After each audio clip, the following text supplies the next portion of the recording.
ध्यान दो, देखो ये जो अभी बना रहे हो ये आर्टिकल्स है, ठीक है। और आर्टिकल्स 3 तरह के होते हैं। आर्टिकल्स कितने तरह के होते हैं? 3। इसमें 3 बातें हम और एक तो हम एन लगाना सीखते हैं सेंटेंस में, और दूसरा है द, ठीक है।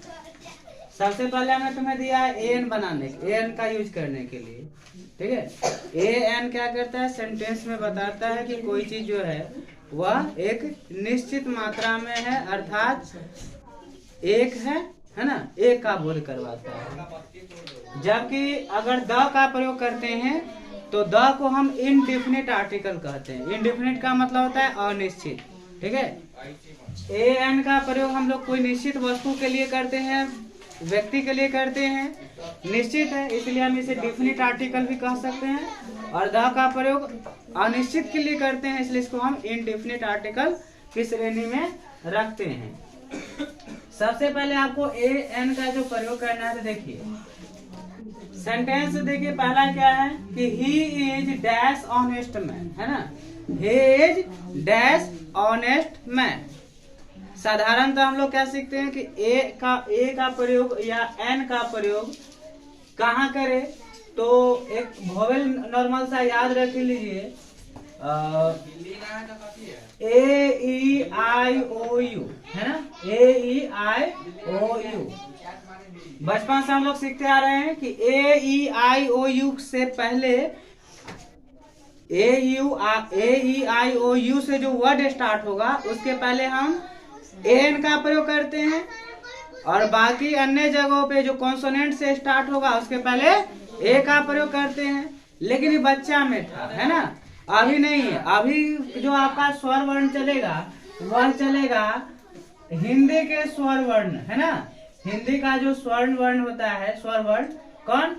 अ, आ, ए, ओ, ए, आई, ओ, औ, और एक लास्ट है रे, है ना। इस हिंदी में स्वर 11 होते हैं, और इसी स्वरों के उच्चारण के माध्यम के द्वारा हम देखेंगे कि इसमें ए का प्रयोग करें या एन का। कहने का मतलब है कि हम वर्ड को देखेंगे, वर्ड को पढ़ेंगे, और वर्ड को पढ़ने पर अगर उच्चारण जो है स्वर वर्ण की तरह हो तो उसमें एन लगाना है, चाहे वह किसी भी लेटर से स्टार्ट हुआ हो। और अगर उसका उच्चारण स्वर वर्ण की तरह नहीं है तो उसमें केवल ए का प्रयोग करना है। किसका प्रयोग करना है? ए का प्रयोग करोगे, ठीक है। जैसे कि यहाँ पहले ही देख लो क्या वर्ड क्या सेंटेंस है, he is dash honest man.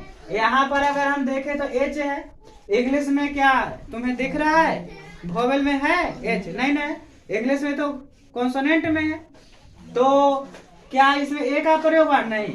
इसमें किसका प्रयोग हुआ? तो देखो हम इसको पढ़ेंगे क्या, इस वर्ड को, तो HONEST को हॉनेस्ट नहीं पढ़ते, ऑनेस्ट पढ़ते। क्या पढ़ते हैं?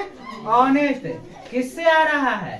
अ से ना आ रहा है, ऑनेस्ट हो रहा है, अ से उच्चारण हो रहा है, इसलिए यहाँ पर ए का प्रयोग हुआ है, एन का, एन का प्रयोग करोगे। किस सब का सही हुआ? कितने लोगों का सही हुआ? ए हो के सही हुआ। चलो आप देखो क्या हुआ,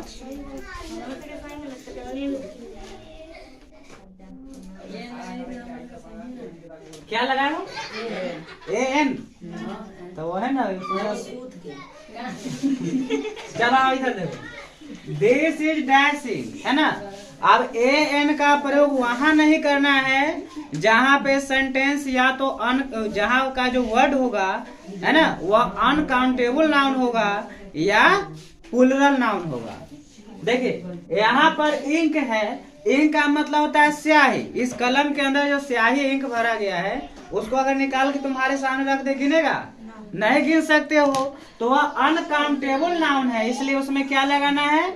ए एन अथवा क्रॉस लगेगा। जिसको हम गिन नहीं सकते हैं उसमें हमें क्रॉस लगा देना है।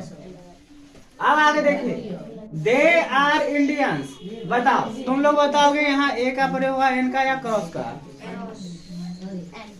ए का प्रयोग करें, एन का प्रयोग करें या क्रॉस का प्रयोग करें? देखो यहाँ पर जो आने वाला वर्ड है, नाउन है, वह इंडियंस है, प्लुरल है।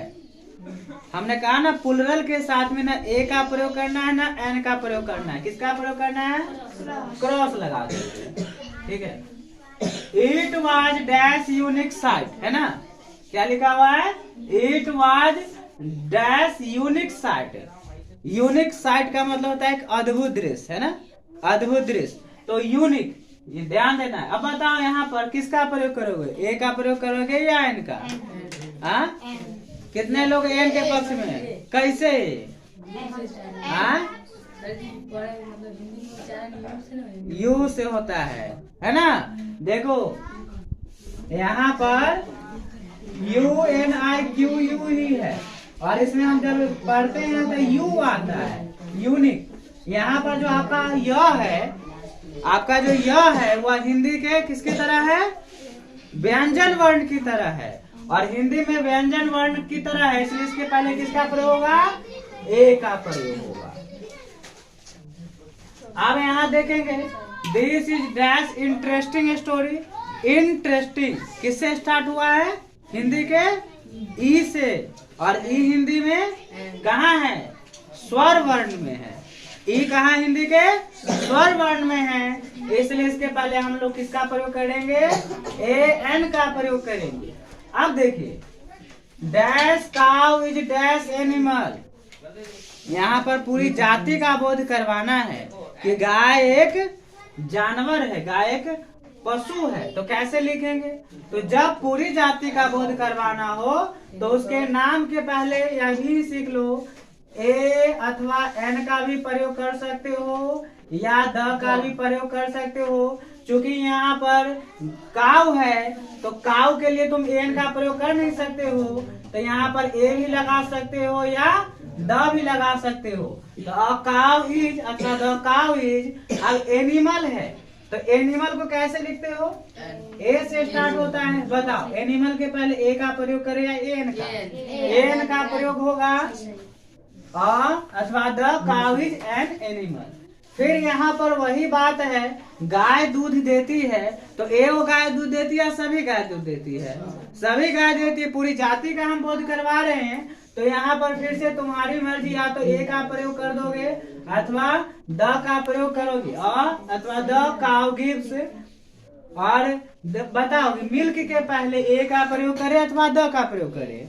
हाँ, किसका? क्रॉस का प्रयोग काहे करे? Very good. दूध अनकाउंटेबल नाउन है, अगणनीय संज्ञा है। दूध को थोड़ी ना गिन सकता है, तो जिसको गिन नहीं सकते उसके पहले कुछ ए लगाना है। I know dash Hindi. Hindi के पहले ए का प्रयोग करोगे, एन का प्रयोग करोगे, द का प्रयोग करोगे। क्रॉस का प्रयोग होगा, किसी भी सब्जेक्ट के पहले ना ए का प्रयोग करना है ना ही एन का प्रयोग करना है।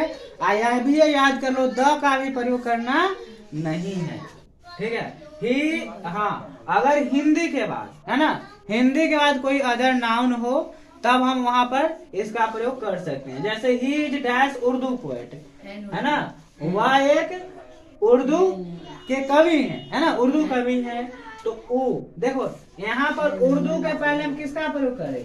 ए का प्रयोग करें अथवा एन का प्रयोग करें? क्योंकि ऊ से स्टार्ट हो रहा है ना, उर्दू जो है ऊ से स्टार्ट हो रहा है, और ऊ कहाँ बैठा हुआ है? हिंदी के कौन वर्ण में? स्वर वर्ण में। कहाँ बैठा हुआ है? हिंदी के स्वर वर्ण में बैठा हुआ है, इसलिए यहाँ पर तुम किसका प्रयोग करोगे? एन का। और एक लास्ट बचा, राम बाबू इज डैश एमएलए। अब बताओ इसमें ए का प्रयोग करे, एन का प्रयोग करे या एन का? ए के पक्ष में कितने लोग हैं? हाँ, एन के पक्ष में बस, एन के पक्ष में इतना है। अरे तो दोनों में आगे ले, एन में है। देखो पहले इसको समझो, केवल एम नहीं है ना, एम नहीं है, इसको पूरा पढ़ो। MLA, इसको जब हिंदी में लिखोगे क्या लिखोगे? एम लिखोगे, एल लिखोगे और ए लिखोगे। यहाँ पहला लेटर देखो इसका क्या है? ए है, और ए हिंदी का किस वर्ण में है?